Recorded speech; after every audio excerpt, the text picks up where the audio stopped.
I'll go ahead and speak in Korean. I want to make a show. uh,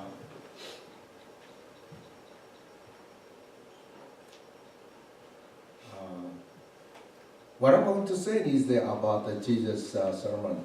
And as we called it the Golden Rule. It's a famous sermon. Even not a Christian world well recognized this. This is written in the book of Matthew, chapter 5 to the 7. He began with general lesson, and he finished. We have to look up to how he finished his sermon, and he said it's a very personal and very ask all readers the personal responsibility. They called it fruit. What fruit you have? You have a good fruit or you have a bad fruit?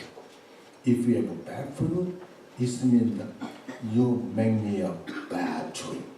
If you have a good fruit, you make me a good tree. That's the way I understand. That's the way he finished his sermon.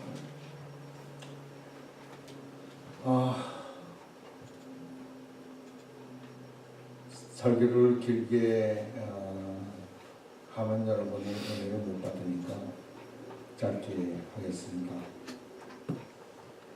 예수님이 마태복음 5장 7장에 그 유명한 산상복음 소위 황금률이라는 말씀을 8개의 축복으로 시작하셨는데 제가 보니까 마지막은 모든 그 예수님의 말씀을 듣는 자나 읽는 자에게 개인적인 책임을 저희들에게 묻고 있다. 저는 그렇게 해석을 합니다.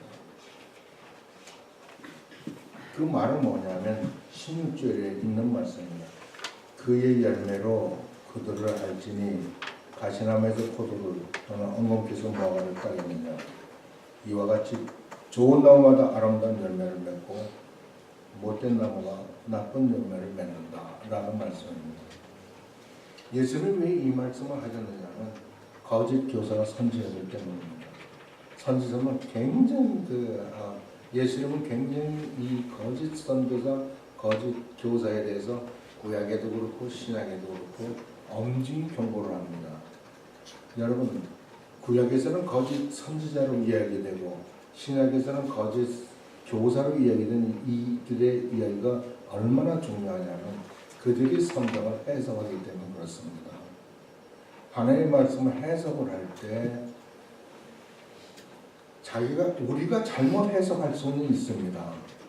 그러나 잘못 해석을 했을 때 하나님의 참된 교사는 자기가 잘못된 것을 알고 고칩니다. 잘못됐다고 사과도 할 수 있고 그래서 바르게 합니다. 어떻게 그걸 아느냐 하면 하나님의 말씀에 비추어서 하나님의 말씀을 연구하면서 자기 잘못을 성령님이 가르쳐주기 때문에 아는 겁니다. 그러나 악한 영에 휩싸인 사람은 그 잘못된 것을 기어코 고집을 합니다. 그렇게 가르칩니다. 하나님은 그것을 아주 싫어합니다. 이 거짓 교사들의 특징은 저 빌립보서 3장에 보면은 이 먹는 것 이런 것들을 탐하는 자들이라고 합니다. 이게 우리가 혹시 잘못 가르치는 사람이 있다 하더라도 그가 물질적으로 탐욕스러운 사람이 아니라 그러면 저거는 잘못해서 그랬구나 알 수가 있어요. 그러나 계속적으로 고집하고 가르치면서 어떤 물질적인 것이나 이런 것을 추구하는 자는 그런 사람을 경계해야 돼요. 우리 주님 말씀이 바로 그 말씀입니다. 우리 6절에 보면 거룩한 것을 개에게 주지 말고 그리고 진주를 돼지에게 주지 말라고 얘기합니다. 저는 가끔 이 말씀이 참이라는 생각이 들고 때로는 제가 던진 거룩한 것들 제가 드렸던 그 거룩한 그 진주 같은 것들을 다시 빼앗고 싶은 생각이 들 때도 있습니다. 이유는 너희들은 거기를 받을 만한 자격이 없기 때문에 그렇습니다. 예수님도 말하기를 거룩한 것은 하나님의 것들, 하나님께 속한 것들, 그 무엇이든지 하나님께 속한 것들을 계획에 던지지 말라는 건 그건 뭐 물론 유대인들은 그것을 이방인으로 했지만 여기서는 이방인을 두고 이야기하는 게 아니죠. 이 하나님의 것들을 바를 줄 모르는 사람들, 오히려 그것을 비방하거나 나쁘게 사용하는 사람들, 이 사람들에서 한 것이라고 저는 생각합니다. 그리고 진주 귀한 것입니다. 그 하나님께서 생각하는 그 진주, 이거 저는 이것도 말씀이라고 생각합니다. 예수 그리스도 자체라고 생각합니다. 이런 것들을 아무리 소개를 해도 듣지 않고 예수의 그 품성이나 예수님이 우리에게 하신 것들에 대해서 우리가 그것을 심각하게 받아들이지 않고 고치지도 않고 여전히 내 마음대로 내가 생각대로 생각하는 대로 이렇게 내가 하고 싶은 대로 하는 사람은 하나님하고 상관이 없는 거 아니에요. 그런데 돼지에게 던지지 말라고 진주를 해놓고 그 돼지가 그걸 진주를 알아보지 못하기 때문에 그냥 막 돼지는 그 진주를 먹을 것으로 생각했겠죠. 그러니까 바로 들고 우리 김영준 목사님 돼지 키워봐서 아시겠지만 멧돼지를 키우셨대요. 이놈이 얼마나 싸나운지 뭐 땅바닥을 주둥이로 다 팔팔이 쥐어버리고 하여튼 그런 아주 난폭한 그 귀한 것을 여기서 못하고 겨우 먹는 것으로나 사용하려고 하더니 이게 먹는 것이 안 나오니까 그거는 파대고 난리치는 거 아닌가 그런 상상을 해봅니다. 문제는요, 제가 봤더니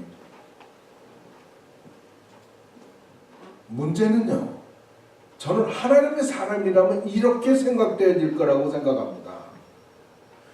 제가 좋은 열을 맺지 않는 건 너무 당연해요. 자, 그럼 좋은 열을 맺지 못하는 거예요. 하나님이 나에게서 좋은 열을 못 맺는 건 당연하게 여기신다고 생각해요. 그렇지만 하나님은 분명히 좋은 열매를 맺어요. 내가 하나님께 접붙임을 받고 좋은 포도의 접붙임을 받았다고 하면서 나쁜 열매를 맺는다면 그러면 둘 중에 하나는 거짓말쟁이에요. 저는 이것을 두려워하는 겁니다. 나에게 잘못 맺힌 좋지 않은 열매가 맺힌다면 나는 하나님을 잘못된 분으로 소개하는 자예요. 내가 좋지 않은 열매를 내가 프로듀스 한다 그러면 하나님이 좋지 않은 것들을 프로듀스 하는 걸 한다는 게 저의 결정적인 경계, 저의 그 뭐라 그러나요? 그 아찔함, 하여튼 그런 제가 그거는 받아들일 수가 없는 거예요. 저의 기도는 주여 저는 틀려도 주님은 옳아야 됩니다. 저는 망해도 주님은 흥해야 됩니다. 저는 아무렇게나 대해도 좋고 무시를 멸시를 당해도 좋지만 그러나 주님은 존귀해 주셔야 됩니다.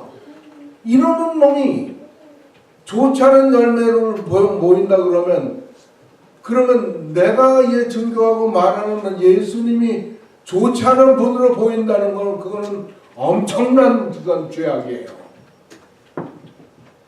제가 보기엔 주님이 그거를 우리에게 경계하신다. 제가 무슨 능력이 있어 좋은 것을 내가 만들어낼 수 있습니까?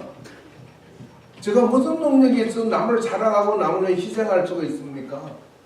그렇지만 주님을 하실 수 있고 내가 만약 주님께 접붙임을 받은 자라 그런다면 포도에 접붙인 자가 포도를 열고 복숭아에 접붙인 자가 복숭아를 열는 것 같이 만약 내가 그리스도께 접붙임을 받은 자라면 분명히 사람이 나를 보고 포도 열고 그 그리스도를 볼 수 있어야 되는 게 아니냐. 포도나무에서 포도를 보는 것 같이 사과나무에서 사과를 보는 것처럼 나에게서도 그리스도를 보아야 되는 게 아니냐 이 말이에요.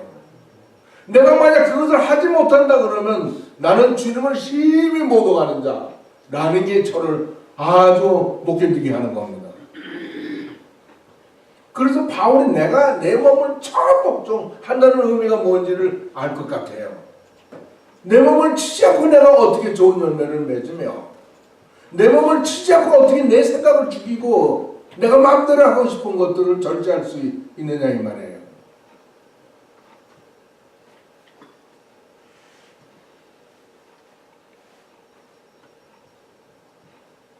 주님은 마지막으로 이야기하기를 날대로 주여 주여 하는 자만 천국에 갈 것이 아니라 아버지의 뜻대로 행하는 자라 하나에 들어간다.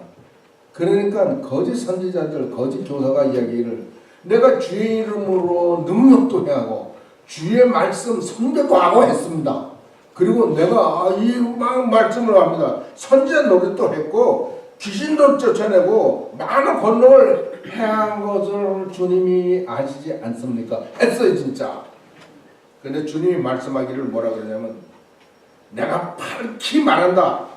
내가 너희를 도무지 알지 못한다. 이 말은 from the beginning.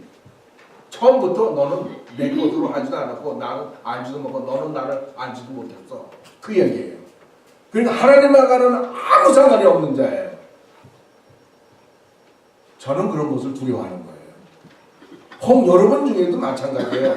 교회는 오시고 일쯤에 하는데 혹시 하나님과 상관없는 자가 될 그게 제 기도입니다. 그런 사람이 하나도 없기를 바라는 제 기도예요.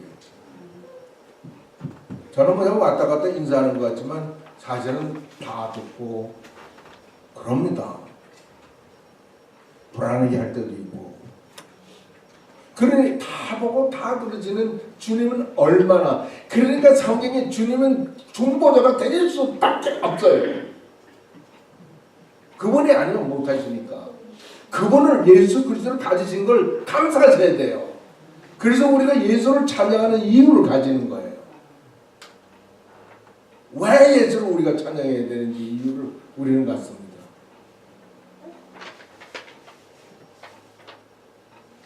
그리고 저는 마지막으로 말씀하기를 반석 위에 집을 지어라. 아무리 아름다운 집을 지어도 그 근거가 파운데이션이 내가 아닌 반석은 예수님이잖아요. 예수 그리스도. 반석 위에 내 위에 세우지 않는 어느 것도 존재하지 못한다. 미련한 자가 되지 말라. 그렇게 말씀을 하고 나니까 사람들이 듣고 다 놀랍니다. 무리들이 이 가르침에 놀라서 이르되 이분이 가르치는 것은 권세 있는 자의 가르친 것 같고 힘없는 김성우 하는 그따위가 안틀이다 라고 얘기합니다. 하나님의 말씀은 권세가 있습니다. 만일에 제가 하나님의 말의 대언자로서 여러분에게 얘기할 때 그게 권세 있게 들리지 않으면 울리는 꽹과리를 이렇게 더 되겠습니까? 누가 그 꽹과리를 기억하겠습니까?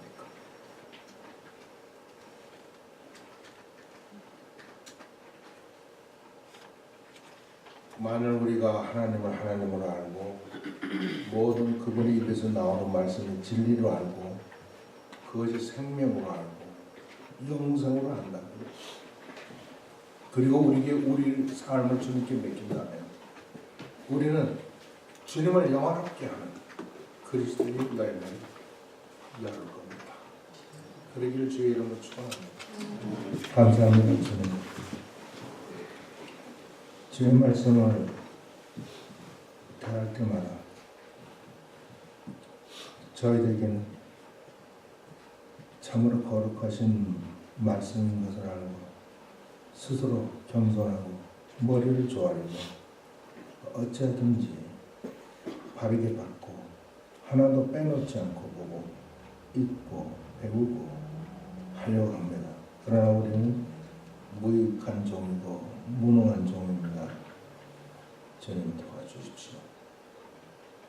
주의 영으로 함께 해주시고 주께서 보혜사 성령은 너희들 버리려니 그는 진리의 영이요 너희들은 모든 진리를 인도하신다고 하셨으니 주의 그 영으로 저희를 충만케 하시옵소서.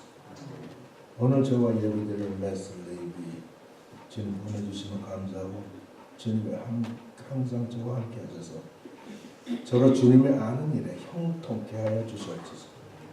우리 주 예수 그리스도의 이름으로 기도합니다.